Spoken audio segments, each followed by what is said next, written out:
আসসালামু আলাইকুম দর্শক, আশা করি ভালোই আছেন। স্বাগতম গ্রাম বাংলা অবস্থার নতুন আরেকটা ভিডিওতে। আজকের ভিডিওটা হচ্ছে এই যে আমার পিছনে দেখতেছেন একটা ধান ক্ষেত, এটাকে নিয়ে। তো এটা কী জন্য এই ভিডিওটা করা, এটা আপনাদেরকে আগে একটু দেখাই নেই। এই যে দেখতেছেন এই যে ধান ক্ষেতটা, ঠিক আছে, এটা কিন্তু অলরেডি পাইকা গেছে, কাটার সময় হয়ে গেছে। অর্থাৎ এটা দেখানোর কারণটা হচ্ছে যে এই যে পাশের ক্ষেতটা দেখলে আপনি বুঝতে পারবেন। পাশের ক্ষেতটা যখন দেখবেন তখন আপনি বুঝতে পারবেন যে কেন এই ভিডিওটা আমি আপনাদের সঙ্গে শেয়ার করতেছি।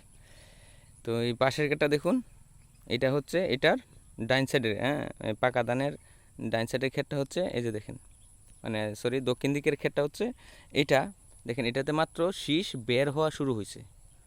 শুধু এটাই না, আপনারা এই যে সারাটা এই যে বন্ধ, আমরা গ্রামের অঞ্চলে বলি বন্ধ, আর বইয়ের ভাষা বলা হয় মাঠ, সারা মাঠ জুড়ে আপনারা দেখবেন শুধু সবুজ আর সবুজ। এখানে সবুজ ছাড়া আর কিছু দেখতে পারবেন না। অর্থাৎ আপনারা বুঝে নিতে পারছেন এখনই যে এই সব ক্ষেতই মাত্র লাগানো শেষ হয়েছে, কোনোটাই শীষ বের হইতেছে, বা কোনোটা এই যে দেখেন এটা হচ্ছে ওই যে পাকা যে ধান ক্ষেতটা, এটার পশ্চিমের ক্ষেত। এটার পশ্চিমের যে ক্ষেতটা আছে এটা দেখাই, এটা হচ্ছে এই যে দেখেন সবে মাত্র গোছাগুলা মানে পুষ্টভাবে পরিপুষ্টভাবে নিচে গোছা হয়েছে। হ্যাঁ, তো এটার পাশেই যে ক্ষেত, এই যে দেখেন এটা অলরেডি কিন্তু পাকা শুরু হয়ে গেছে। পাকা শুরু হয়ে গেছে বলতে ভুল হবে, অলরেডি পাকা হয়ে গেছে, বোধহয় 1 সপ্তাহের মধ্যেই ওনারা কাইটা ফেলতে পারবেন এরকম। আপনারা দেখে বুঝতে পারতেছেন যে ক্ষেতটা কীরকম পাকা হয়েছে।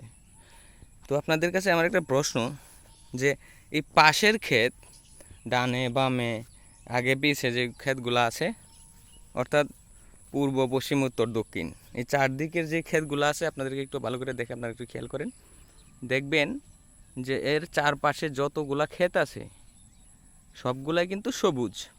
অর্থাৎ এগুলো এখনও মানে কোনোটা গুছা নিয়েছে, কোনোটাতে যে এরকম দেখেন 2-1টা শীষ বের হয়েছে, এই যে ধানের শীষ বের হয়েছে। হ্যাঁ, আবার কোনোটা এখনও বাকি, এই বন্ধের মধ্যে অনেকটা আছে, অনেকগুলো আছে বাকি। যেমন ওই যে দেখতেছেন বিলটা, ওইখানে যে শুকনা শুকনা দেখা যায়, এটা আবার ধান ক্ষেত ভাববেন না, এটা হচ্ছে একটা বিলের মধ্যে কচুরিপনা ছিল, এগুলো রাখছে শুকায়া হলদেটে ভাব হয়ে গেছে, দূর থেকে দেখা যাইতেছে। কিন্তু ওইখানেও ধান লাগাবে, ধান গাছ লাগাবে, ওইখানে লাগানো এখনও শুরুই হয় নাই। অর্থাৎ একই বন্ধ বা একই মাঠ, ঠিক আছে, অর্থাৎ একই মাঠ, কিন্তু এই যে ধান দেখেন এটা অলরেডি পাকা শুরু হয়ে গেছে। এটা কিভাবে সম্ভব ভাই? এটা তো আসলে আশ্চর্য বিষয়, তাই না?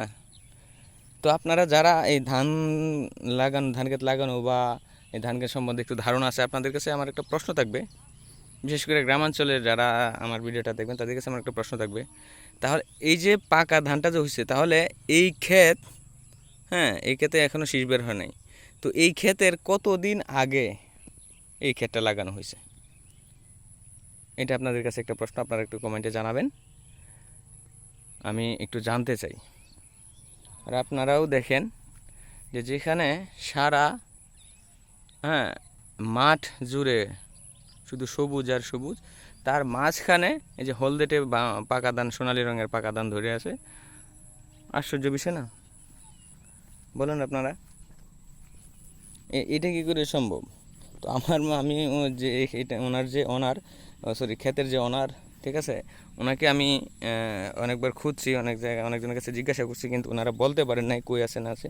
নাহলে আপনাদের সঙ্গে একটু কথা বলিয়ে দিতাম, অর্থাৎ ওনাকে কয়েকটা প্রশ্ন করতাম যে এটা কীভাবে সম্ভব করছেন আপনি। আমার মনে হয় কি জানেন ভাইরা, উনি মনে হয় এই টেনশানে সবার আগে ধান ফলাবেন এই টেনশানে ঘুমানেই নাই, যার কারণে এইগুলার থেকে, এই যে পাকা ধান দেখতেছেন, এটার থেকে কমপক্ষে 1 মাস পরে এই ক্ষেতগুলোতে এরকম এই পরিস্থিতি হবে আর কি, এরকম সোনালি হবে এই সবুজিগুলো আছে। তো অনেক অনেক আগে উনি লাগাই ফেলছেন এটা, তাই না? এটা তো আসলে একটা তাজ্জবের বিষয়। আমি ওই যে দেখতেছেন রাস্তা, ঠিক আছে, ওই রাস্তা দিয়ে আমি হেঁটে মানে সরি গাড়ি নিয়ে গেছিলাম একদিন, তো হঠাৎ চোখে পড়লো আমার এটা, ভাবলাম যে এটা একটু দেখে আসি। হ্যাঁ, ক্ষেতটা দেখে গেছিলাম যে হঠাৎ করে যে পাইকে গেছে সারা মাঠের মধ্যে কাঁচা, আর এখানে পাইকে গেছে। এটা তো আসলে আশ্চর্যের বিষয়। আর সারা মাঠ কাঁচা, এটা শুধু পাকা হওয়ার কারণে এখানে ইঁদুরের উৎপাতও এটার মধ্যে বেড়ে গেছে। এই যে দেখেন অলরেডি কিন্তু ওই যে কি বলে এগুলা কাকতাড়ুয়া টানায় রাখছে, যাতে ইঁদুরে ভয় পায় না আসে। তো দর্শক, ভিডিওটা যদি ভালো লাগে অবশ্যই আমার চ্যানেলটাকে সাবস্ক্রাইব করবেন এবং ভিডিওটাতে একটা লাইক করবেন। নতুন যারা আছেন তাদের কাছে বলবো, তাদের কাছে আমার একটা রিকোয়েস্ট থাকবে, আমার চ্যানেলটাকে সাবস্ক্রাইব করে পাশে থাকা বেল আইকনটা ক্লিক করবেন, ক্লিক করে রাখবেন যাতে নতুন কোনো ভিডিও আসলেই আপনার কাছে চলে আসে। তো ভিডিওটা আর লম্বা করবো না। দেশ বিদেশে যারা আছেন, কৃষি ভাই যারা আছেন, তাদেরকে বলবো অবশ্যই আমাকে উত্তরটা জানাবেন যে এটা কতদিন আগে লাগানো হয়েছে। হ্যাঁ, তো ভিডিওটা লম্বা করবো না, ভালো থাকবেন সবাই, আল্লাহ হাফেজ।